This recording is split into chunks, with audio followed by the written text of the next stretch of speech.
యేసుక్రీస్తు ప్రభువు నామములో అందరికీ వందనాలు. ఈ రోజున గుడ్ ఫ్రైడే ఈ కార్యక్రమాన్ని మనం జరుపుకుంటున్నాం.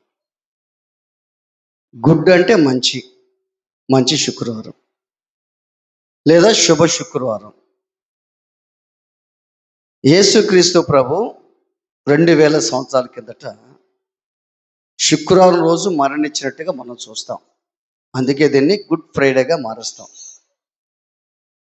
ఏ శుక్రవారం అయినా మంచిదే. దేవుడు ఆదిలో 7 రోజులు మనకిచ్చాడు. 7 రోజులు మనకిచ్చి ప్రతిరోజు ఏమన్నాడు? మంచిది అన్నాడు. ఒక్కటి మాత్రం మంచిది కాదన్నాడు. నరుడు ఒంటరిగా ఉండుట మంచిది కాదన్నాడు. ప్రతిరోజు మనకు మంచిదని ఇచ్చాడు. ఎవరన్నా పొరపాటున శుక్రవారం చనిపోతే ఏమంటాం మనం? శుక్రవారం పూట చనిపోయాడయ్యా, ఇంకా 3 శవాలు పోవాలా? అదొక ఫీలింగు. ఆ ఫీలింగ్ తగ్గట్టే జరుగుతుంటుంది. యేసు ప్రభు మాదిరికరంగా మనకు చూపించిపోయాడు కదా. నేను శుక్రవారం చనిపోతాను అని చెప్పాడు. యేసుక్రీస్తు ప్రభు లోకంలో ఉన్నప్పుడు ఎన్ని కష్టాలు అనుభవించాడు ఆయన. ఆయన జన్మ ఆశ్చర్యం, ఆయన మరణం ఆశ్చర్యం, ఆయన రాబోతున్నది ఆశ్చర్యం, మనల్ని తీసుకోబోయేది ఆశ్చర్యం. లేఖనాలు నెరవేరినట్లు యేసయ్య లోకంలోకి వచ్చి చనిపోయాడు. అంత మాత్రమే కాదు, 3వ దినాన లేచి తండ్రి కుడిపార్శ్వాన కూర్చొని నీ కొరకు నా కొరకు ఏం చేస్తున్నాడు? ఆయన విజ్ఞాపన చేస్తున్నాడు. మరలా రాబోతున్నాడు ఆయన. ఒకవేళ యేసు ప్రభు చనిపోయి లేకుండా ఉంటే ఇక మనం కూడుకునే వాళ్ళం కాదు. ఆయన లేచాడు కాబట్టి ఈ పరిశుద్ధ గ్రంథాన్ని చేతపట్టుకొని ఈ పరిశుద్ధమైన మందిరంలో మనం చేరి దేవుని ఆరాధిస్తున్నాం.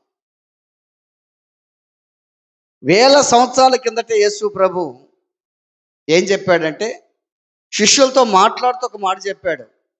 నా శిష్యులారా, మనుష్య కుమారుడు పాపిష్టైన మనుషుల చేతికి అప్పగించబడతాడు. వారు ఆయన చంపుతారు, ఆయన సమాధి చేయబడతాడు, 3వ దినాన లేస్తాడని శిష్యులకు చెప్తా వస్తున్నాడు.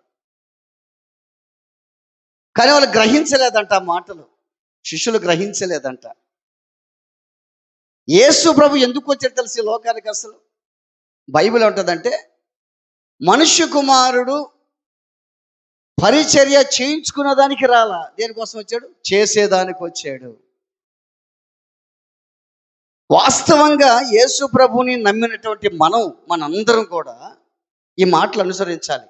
ఏదో మందిరికి వస్తున్నాం, వాక్యం చదువుతున్నాం, పాటలు పాడుతున్నాం, వాక్యం వింటున్నాం, మళ్ళా మందిరానికి వస్తున్నాం, పోతున్నాం అనేది కాదు. యేసయ్య ఏం చెప్పాడు దాన్ని మనం అర్థం చేసుకోవాలి. నువ్వు ప్రతిరోజు స్కూల్కో కాలేజీకి వెళ్తున్నావు.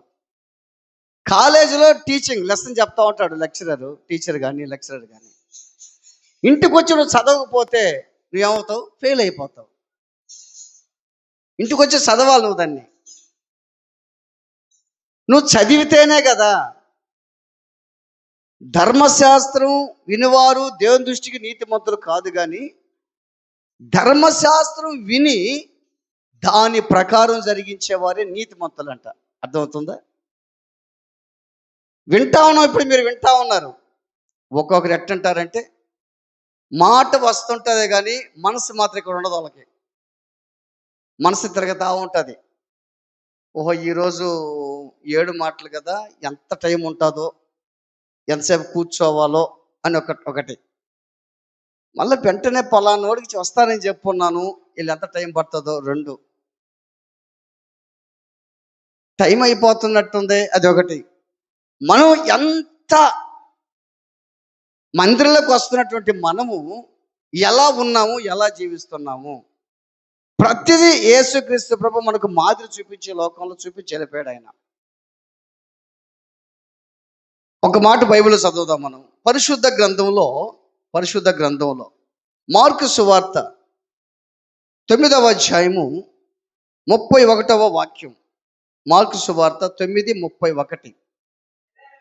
ఏలయనగా ఆయన తన శిష్యులకు బోధించుచు, మనుష్య కుమారుడు మనుషుల చేతికి అప్పగింపబడుచున్నాడు, వారు ఆయన చంపుతారు, చంపబడిన 3 దినములకు ఆయన లేచునని వారితో చెప్పాను. వారు మాట గ్రహింపలేదు, భయపడేది. వారు గ్రహింపలేదు. యేసుక్రీస్తు ప్రభు ఏలయనగా అతను పైన చూస్తే 32వ వచనంలో చూస్తే మనము వారక్కడి నుండి బయలుదేరి అని అంటాడు. ఎక్కడి నుండి బయలుదేరారంటే, మూగ ఆత్మ పట్టిన ఒక యవనస్తుడు, ఒక అబ్బాయిని దేవుడు అద్భుతం చేసి ఆ అబ్బాయిలో ఉన్న మూగ సాతాన్ని వెళ్ళగొట్టి వాళ్ళతో మాట్లాడి అక్కడి నుంచి వస్తున్నాడు అన్నమాట. అది జరిగిన తరువాత వారకుండా బయలుదేరినప్పుడు అన్నకు రాస్తాడు అక్కడ. అప్పుడు గలిలయ గుండా వెళ్ళుచుండిరి అన్నది అక్కడ. అయితే ఇక్కడ యేసుక్రీస్తు ప్రభు చెప్పిన మాట ఏంటంటే, ఏలయనగా ఆయన తన శిష్యులకు బోధించచ్చు, మనుష్య కుమారుడు మనుషుల చేతికి అప్పగించబడుచున్నాడు, వారు ఆయన చంపుతారని ముందే చెప్పేశాడు. ఈ మాట వాళ్ళు గ్రహించటం వల్ల, తల్లిదండ్రి చెప్పే మాట బిడ్డలు కూడా గ్రహించరు. చాలా సందర్భాల్లో తల్లిదండ్రులు మాట్లాడుతుంటాయంటే ఖండితంగా ఉన్నా వాళ్ళు బాగుపడాలనే కోరుకుంటారు. తల్లిదండ్రుల మాటలు బిడ్డల్ని బాధ పెట్టినా వాళ్ళు సరిచేయబడాలని కోరుకుంటారు. చాలామంది బిడ్డలు ఏం చేస్తారంటే తల్లిదండ్రుల మాటలు పెడచెవిన పెడతారు. వాళ్ళు గ్రహించరు. గ్రహించటం వల్ల వాళ్ళు యేసుక్రీస్తు ప్రభు 3.5 సంవత్సరం వాళ్ళతో నడుస్తున్నా కానీ యేసుని గ్రహించలేకపోతున్నారు. వాళ్ళు చిన్నప్పటి నుంచి బిడ్డలు పుట్టినా కానీ పెరిగి పెద్ద అయినా కానీ తల్లిదండ్రిని అర్థం చేసుకోలేని మనస్తత్వం కొంతది. అరే మా తండ్రి మాట చెప్పాడే, మా తల్లి మాట చెప్పిందే, ఇది నా మంచి కోసమే కదా, నా చెడ్డ కోసం కాదు కదా, నన్ను ప్రేమించేదానికే కదా, నన్ను ఎందుకు తల్లి గద్దిస్తుంది, ఎందుకు తండ్రి గద్దిస్తున్నాడు అని అర్థం చేసుకోరు చాలామంది. కానీ వీళ్ళు కూడా అర్థం కాలేదు. ఎన్నిసార్లు చెప్తున్నా అర్థం కావట్లేదు వీళ్ళకి. ఈ రోజున వాక్యం కూడా అర్థం కావట్లేదు జనాలకి. దేవుని మాట అర్థం కావట్లేదు. నేను చెప్పాను కదా, మందిరికి రావటం ఏదో పోవటం ఏందో, మందిరికి రావటం పోవటం ఏదో, ఆదివారం ఆరాధన వెళ్ళిపోవటం అంతే. దేవుడు ఏం చెప్తున్నాడు, వాక్యం ఏం చెప్తుంది, వాక్యం ఏం బోధిస్తుంది. వాక్యం నేను గాయపరిచినా స్వస్థపరుస్తుంది. ఈ వాక్యం నాకేనా? అవును నీకే. వాక్యం అంతా ఈరోజు నాకే. నీ విషయాలు కాపరికి తెలియదు, నీ విషయాలకు దేవుడికి తెలుసు. కాపరిలో దేవుడు ప్రవేశించి కాపరి ద్వారా దేవుడు మాట్లాడతాడు. దేవుడు చెప్తాడు, నా కుమారుడు ఈ సందేశం చెప్పంటాడు ప్రజలకి.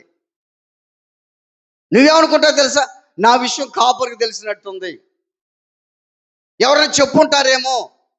నో, ఎవరు చెప్పరు. ఈ వాక్యం నాకేనా అని అన్నప్పుడు నీకే, నువ్వు మారొచ్చు కదా. నీకైతే నువ్వు మారాలి. ఈరోజు ఆలోచన చేయి. దేవుని విశ్వాసిగా నువ్వు ఉన్నావు, దేవుని ప్రజలుగా నువ్వు ఉన్నావు, దేవుని సన్నిధిని మధ్య ఉంది, దేవుని వాక్యుని దగ్గరకు వస్తుంది, నువ్వు ఇంకా గ్రహించలేకపోతున్నావా? కాలేజీలో కూర్చొని ఉంటారు కానీ లెసన్ చెప్తున్న వాళ్ళు గ్రహించరు. వాళ్ళు మళ్ళీ అడిగేదానికి భయపడతారు. వాళ్ళు కాలేజీలో లెక్చరర్ని అడిగేదానికి భయపడతారు వాళ్ళు. కొంతమంది బిడ్డలు కూడా అంతే. ఈ మాట అడిగితే వస్తుంటుందా అమ్మ నాన్నని? అడుగు, ఫ్రీ. మీ అమ్మ మీ నాన్న వాళ్ళు అడుగు. అమ్మ విధంగా జరిగింది ఏంటి డాడీ, ఏంది డాడీ, అడుగు వాళ్ళని. ఈ డౌట్ తీర్చుకో. ఏసారి కూడా అడుగు నువ్వు. ఏసారి నా పరిస్థితి ఏంది, ఆయన అనుకుంటాడేమో. ఏమనుకోడు ఏసయ్య, మనుషులు అనుకుంటారేమో అడిగితే. అయ్యా నువ్వు ఈ విధంగా చెప్పున్నావు, మరి నాకు ఎందుకు ఇట్ట ఉంది, నా జీవితం ఎందుకు ఇట్ట ఉంది? దేవుని బాగా అడుగు, దేవుడే నీకు సమాధానం చెప్తాడు. మనుషులు సమాధానం చెప్పకపోవచ్చు, దేవునితో సమాధానం చెప్తాడు. ఈ శుభ శుక్రవారాలు చేరున్నాం మనం, దేవుని 7 మాటలు ధ్యానించేదానికి చేరున్నాం. ప్రతి సంవత్సరం 7 మాటలు ధ్యానిస్తానే ఉన్నాం. మొట్టమొదటి మాట ఉంది కదా, ఏ మాట? మొట్టమొదటి మాట క్షమాపణ వార్త. అది దాని పేరే క్షమాపణ వార్త. ప్రతిరోజు దేవుడు నిన్ను క్షమిస్తున్నాడు, 1. ప్రతిరోజు దేవుడు నిన్ను ప్రేమిస్తున్నాడు, 2. ప్రతిరోజు దేవుడు నిన్ను కాపాడుతున్నాడు, 3. ప్రతిరోజు పోషిస్తున్నాడు. ఒకవేళ గుర్తుపెట్టుకో, భయంకరమైన పరిస్థితిగా ఉందే, నా పోషినట్టు నువ్వు అనుకోవచ్చు. అనారోగ్యమే, బాగలేదే అని అనుకోవచ్చు. ఏలియాని దేవుడు ఒక ప్రత్యేకంగా కెరూతు వాగు దగ్గర పెట్టాడు. సేవ లేదు ఇంక ఏలియాకి, సేవ పరిచర్య లేదు ఇంక ఏలియాకి. కెరూతు వాగు దగ్గర పెట్టి ఇక్కడ ఉండన్నాడు. ఒక్కోసారి దేవుని మాట్లాడితే ఖండితంగా ఉంటాయి. అరే ఇదేంది, నేను సేవకుడిని కదా, నేను సేవ చేసేవాడిని కదా, ఇక్కడ ఉండమన్నాడే దేవుడు, ఇక్కడ ఎవరుండారు, ఎవరుండారు, అంత చెట్లు ఉన్నాయి, వాగు నీళ్లు పారుతా ఉంది, అసలు ఏంది పరిస్థితి, నాకేం అర్థం కాలేదే అని అనుకోవచ్చు ఏలియా. నో, దేవుడు ఏం చెప్తే ఏలియా చేసేందుకు సిద్ధంగా ఉన్నాడు. ఈరోజు నువ్వు కూడా అమ్మా, యేసయ్య ఏం చెప్తాడా, శ్రమల్లో ఉన్నప్పుడు శ్రమల్లో ఉండాలి. నువ్వు సంతోషించే రోజు కూడా నీకు దగ్గరికి వస్తుంది. శ్రమల గుండా వెళ్ళాలి, కష్టాల గుండా వెళ్ళాలి, అప్పుల గుండా, శోధనల గుండా వెళ్ళాలి. అప్పులు అంటావా, మనం చేసుకునేదానికి అప్పులు వస్తాయి అంతే. పక్కనోడు ఏదానికి మంచి బిల్డింగ్ కడితే మనం కూడా కట్టాలా, వాడు కొంత వాడు కట్టుకున్నాడు, మనం కూడా కట్టుకోవాలంటే ఎట్ట కుదురుతుంది? నీకైనా డబ్బులు ఉన్నాయా? లేదా అప్పులు తీర్చాలా, ఎట్టుంది? నీకైనా ప్రాపర్టీ ఉందా అమ్మి కట్టేదానికి అప్పులు? 5-10 ఎకరాలు ఉండేవాడు అప్పు చేస్తాడు, వాడు దాన్ని ఏదో అమ్మేసుకొని ఏదో అప్పు కట్టుకుంటాడు. నీకేమీ లేకపోతే ఏదోగా కట్టుకుంటావు అప్పు. ఏలియాని ఒక ప్రత్యేకంగా ఉంచితే మొత్తం ఇక ఏలియా దేవుని మీద ఆధారపడ్డాడు. నువ్వు కూడా దేవుని మీద ఆధారపడాలి. నీ శ్రమలో, నీ కష్టంలో, నీ భర్త విషయంలో, నీ భార్య విషయంలో, బిడ్డల విషయంలో, నీ ఆర్థిక పరిస్థితి విషయంలో, కుటుంబ పరిస్థితి విషయంలో దేవుని మీద ఆధారపడాలి. Depend on the Lord. నువ్వు దేవుని మీద ఆధారపడాలి. నువ్వు దేవుని మీద ఆధారపడితే దేవుడికి సహాయం చేస్తాడు. ఏలియా దేవుని మీద ఆధారపడ్డాడు. నన్ను ఇక్కడ పెట్టాడు అంటే ఏదో ఒక ఉద్దేశం ఉంది అనుకున్నాడు.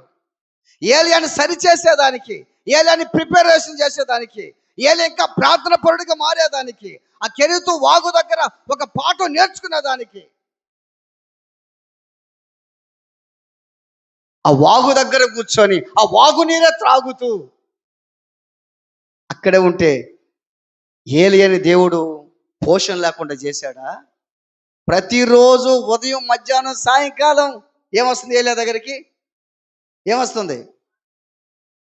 వెజిటేరియనా, నాన్ వెజిటేరియనా? చెప్పండి. వెజిటేరియనా, నాన్ వెజిటేరియనా? నాన్ వెజిటేరియన్ వస్తుంది. ఎవరికి? ఏలియాకి. ప్రతిరోజు రొట్టె, చెప్పండి, రొట్టె, మాంసం. దేవుడు మంచి ఫుడ్తో పోషిస్తాడమ్మా నిన్ను, గుర్తుపెట్టుకో. నాకు ఆధారం లేకుండా పోయిందే, నాకు ఆధారం లేదే, నా పరిస్థితిని అనుకోవద్దు. దేవుడు నిన్ను మంచి భోజనం పెడతాడు. దేవుడు నీకు ఆ మంచి భోజనం తిని నువ్వు బాగా ప్రార్థన చేయాలి. దేవుడు అద్భుతం చేస్తాడు. కెరూతు వాగు దగ్గర మంచి భోజనం పెట్టాడు. బదిరీ వృక్ష కింద ఉన్నప్పుడు నేల పుట్టి రొట్టి ఇచ్చాడు అంతే. 40 దినాలు నడిచాడు అంతే. ఆ బలం చేత 40 దినాలు నడిచాడు. ఈరోజు నువ్వు ఆలోచన చేయి. యేసుక్రీస్తు ప్రభువు ఈ లోకానికి వచ్చి నీ కోసం, నా కోసం సిలువలో మరణించి 3.5 సంవత్సరం గొప్ప పరిచర్య చేశాడు. ఇక్కడ మనం చూసినట్లు వాక్య భాగంలో మనం చూస్తే, వారు ఆయనను చంపెదరు, చంపబడిన 3 దినములకు ఆయన లేచునని వారితో చెప్పాను. వారు ఆ మాట గ్రహింపలేదు, కానీ ఆయన అడుగ భయపడిరి. నీకు దేవుడు అంటే భయం దేనికి? ఆయన నీ తండ్రి కదా. నీకు ఏది కావాలన్నా, నీకు బట్టలు కావాలన్నా, నీకు ఏదన్నా ఫుడ్ కావాలన్నా, నీకు మనీ కావాలన్నా, పాకెట్ మనీ కావాలన్నా తండ్రిని అడగతావు అడగవా? అడగవా? అడుగుతావు. అమ్మని అడగవా? అడుగుతావు. ఒక్కొక్కరి బిడ్డలు అమ్మని అడుగుతారు బాగా, ఒక్కొక్కరు తండ్రిని అడుగుతుంటారు బాగా. అది వేరే విషయం. అమ్మ అంటే ఇష్టం, తండ్రి అంటే ఇష్టం అని కాదు. ఒకరు అమ్మని అడుగుతారు, అమ్మ నాకు ఇది కావాలా, వాళ్ళ నాయన్ని అడగరు. ఒకరు నాయన అడిగితే ఒక అమ్మని అడగరు. ఏది ఏమైనా సరే నువ్వు మీ నాన్ని అమ్మని భయపడకుండా అడుగుతావు. నువ్వు అడుగుతావు. లేదా భార్య భర్తలు ఉన్నారు, భార్య భర్తతో మాట్లాడుతుంటుంది. ఎందుకులే పోయి మాట చెబుతాను అనుకుంటాడేమో అని అనుకోదు కదా. కుటుంబ విషయాలు డిస్కషన్ చేసుకుంటారు వాళ్ళు. లేదా భర్త కూడా భార్య చెప్పుకుంటాడు. మన పరమ తండ్రి యేసయ్య, మన తండ్రి అయిన, మన భర్త అయిన, మన యజమానుడు అయిన, మన పోషకుడు ఆయన, మనకి విద్యాబుద్ధులు నేర్పించేది ఆయనే. నువ్వు ఆయన అడగకపోతే ఇంకెవరిని అడుగుతావు? ఎందుకు భయపడతావు? మోకరించి నువ్వు ప్రార్థన చేసేటప్పుడు నీ హృదయం అంతా కుమ్మరించు. నీకేం కావాలి దేవుణ్ణి అడుగు. నాకు ఇది కావాలి ప్రభువా, నాకు ఇది ఈ ప్రభు అని దేవుణ్ణి అడుగు. దేవునికి ఖచ్చితంగా సహాయం చేస్తాడు. అసలు యేసు ప్రభుని ఎందుకు సిలువేసి చంపేస్తారు తెలుసా? ఎందుకు వేసే సిలువను? విశ్రాంతి దినాన్ని పరిశుద్ధ దినంగా ఆచరించలేదని, నేనే దేవుని చెప్పుకుంటున్నాడని, యెరూషలేము దేవాలయం కట్టండి 3 దినాల్లో లేపుతారని చెప్పాడని, దేవుని స్వభావ లక్షణాలు నావేనన్నాడని, నేనే దేవుని అన్నాడని, దేవదూషణ చేస్తున్నాడని యేసయ్యని సిలువేసి చంపారు. ఇంకేం లేదు. ఆయన దైవ మానవుడు, పూర్తి మానవుడు, పూర్తి దేవుడు. మానవుడిగా మానవుల కోసం ఒక మానవుడిగా రక్తం చిందిస్తే అది ప్రయోజనం ఉండదు. పూర్తి దేవుడుగా, పరిశుద్ధ దేవుడుగా మానవులందరి కోసం రక్తం కార్చాడు. వేల సంవత్సరాల కిందట కార్చిన రక్తము ఇప్పుడు కూడా పనిచేస్తుంది. ఇప్పుడే కాదు, నీ బిడ్డల తరం పనిచేస్తుంది ఆ రక్తం. ఒక్కసారి ప్రభువా నేను చేసిన పాపాలన్నీ కడిగి పవిత్రపరచయ్యాని, నీ రక్తాన్ని నా మీద ప్రోక్షించయ్యని దేవుణ్ణి అడిగితే ఆ రక్షణ కార్యం నీకు తెలియకుండానే జరుగుతూ ఉంటుంది. నీకు అర్థం కాదు అసలు. నీ హృదయంలో ఒక నెమ్మది వస్తుంది, సంతోషం వస్తుంది, ఆనందం నీ హృదయంలో వస్తుంది. దేవుడు నన్ను క్షమించాడు అని ఒక కాన్ఫిడెన్స్ నీళ్ళకి వస్తుంది, ఒక బిలీవ్, ఒక నమ్మకం నీకు వస్తుంది. ఈరోజున ఆలోచించండి. ఒకవేళ దేవుడు యేసుక్రీస్తు ప్రభు ఏ పాపం చేయకపోయినా సిలువే చంపారు. ఎవరు? ప్రధాన యాజకులు. ఈ రోజు నువ్వు ఏ పొరపాటు చేయకపోయినా సాతాను నిన్ను శోధిస్తూ ఉంటాడు.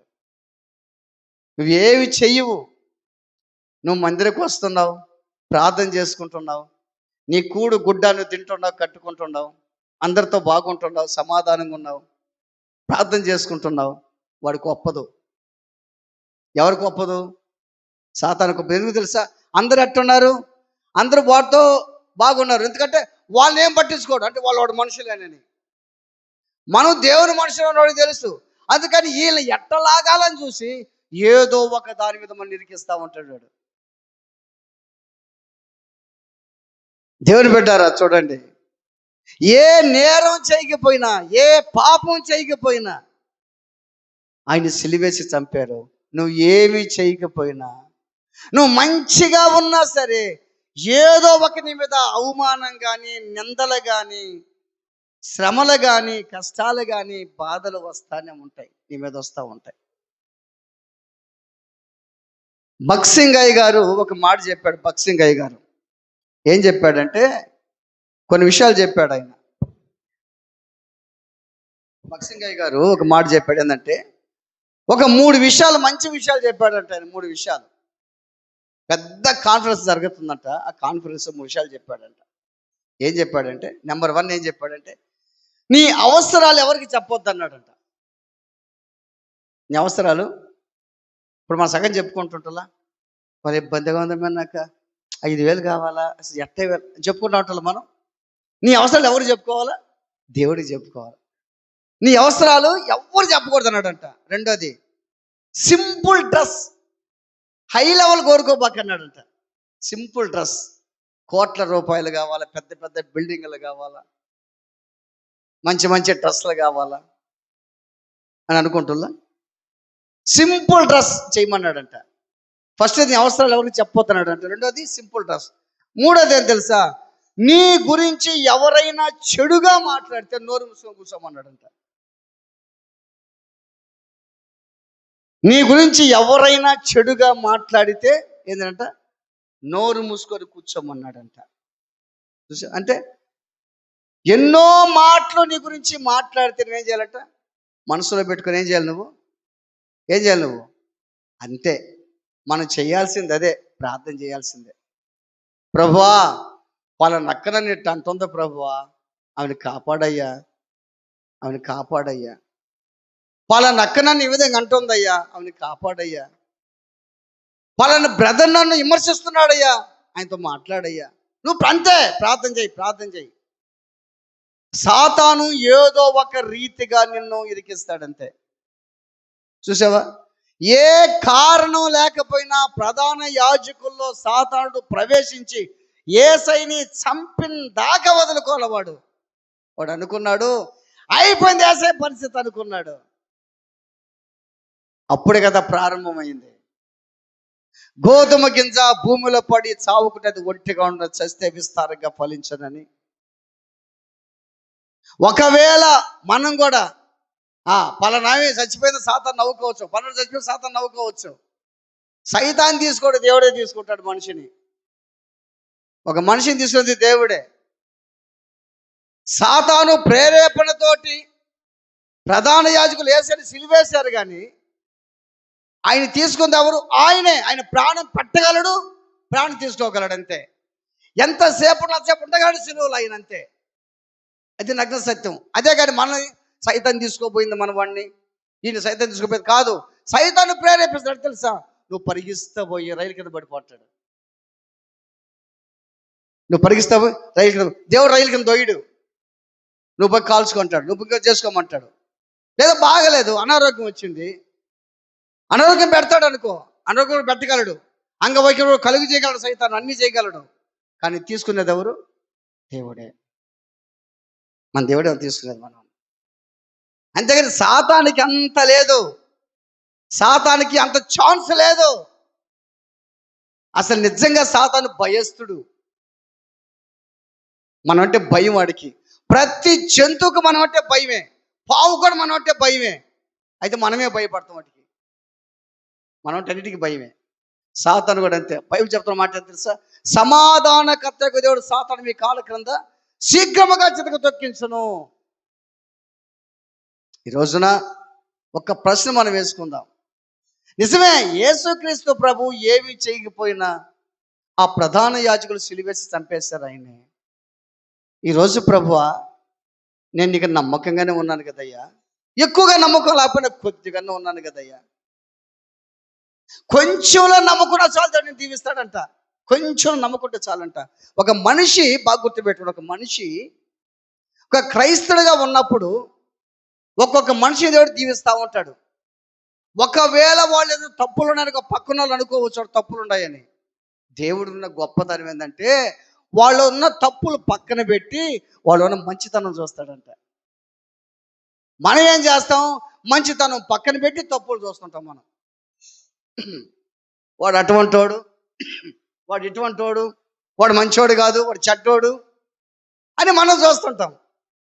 కానీ దేవుడు అంట మనలో ఉన్నటువంటి చెడంతా పక్కన పెట్టి మనలో ఏది మంచితనం ఉంది. నువ్వు క్రమంగా మందిరికి వస్తున్నావు, అది చూస్తాడు దేవుడు నిన్ను. నువ్వు మందిరంలో పరిచయం చేస్తున్నావు, అది చూస్తాడు దేవుడు నిన్ను. నువ్వు మందిరాన్ని పట్టించుకుంటున్నావు, అది చూస్తాడు దేవుడు నిన్ను. నువ్వు మందిరానికి కానుకలు ఇస్తున్నావు, అది చూస్తాడు దేవుడు నిన్ను. నువ్వు పాటలు పాడుతున్నావు, ప్రార్థన చేస్తున్నావు, వాక్య చదువుతున్నావు, చూస్తాడు దేవుడు నిన్ను. ఒకవేళ నీలో ఎన్ని ఉన్నా, ఎన్ని పొరపాట్లు బలహీనతలు ఉన్నా సరే అవి పక్కన పెడతాడు. అని అవి ఉండించుకోవాలని కాదు. మన బలహీనత గుర్తెరిగి మన బలపరిచే దేవుడు ఆయన. Praise the Lord. హల్లెలూయా. మన బలహీనత గుర్తెరిగి బలపరిచే దేవుడు ఆయన. నీలో ఉన్నటువంటి పొరపాటులు, తప్పులు ఎన్ని ఉన్నా అన్నీ పక్కన పెట్టి నీలో ఏదో మంచితనం ఒకటి ఉంది. నువ్వేదో సేవకులను ప్రేమిస్తున్నావు, సేవకులను ఆదరిస్తున్నావు, పక్కన వాళ్ళని ప్రేమిస్తున్నావు, పక్కన వాళ్ళకి సహాయం చేస్తున్నావు. ఏదో ఒకటి నీలో బలమైనటువంటి విషయం దాగి ఉంది కాబట్టి దాన్ని బట్టి దేవుడు నిన్ను బ్లెస్ చేస్తాడు. ఆమేన్. హల్లెలూయా. కనుక ఈ రోజున శుభ శుక్రవారం జరుపుకుంటున్నాం మనం. నేను 7 మాటల గురించి చెప్పలేదు, మీరు చెప్పుకుంటారు కాబట్టి నేను సందర్భం వాక్యం చెప్తున్నాను మీకు. యేసుని ఎందుకు సిలువేశారు దాని గురించి చెప్తున్నాను నేను. యేసు వాళ్ళకి చెప్పాడు చనిపోతాను, కానీ గ్రహించలే వాళ్ళు. రోజు కూడా వాక్యాన్ని గ్రహించటం లేదా? దేవుడు చెప్పే మాట గ్రహించటం లేదా?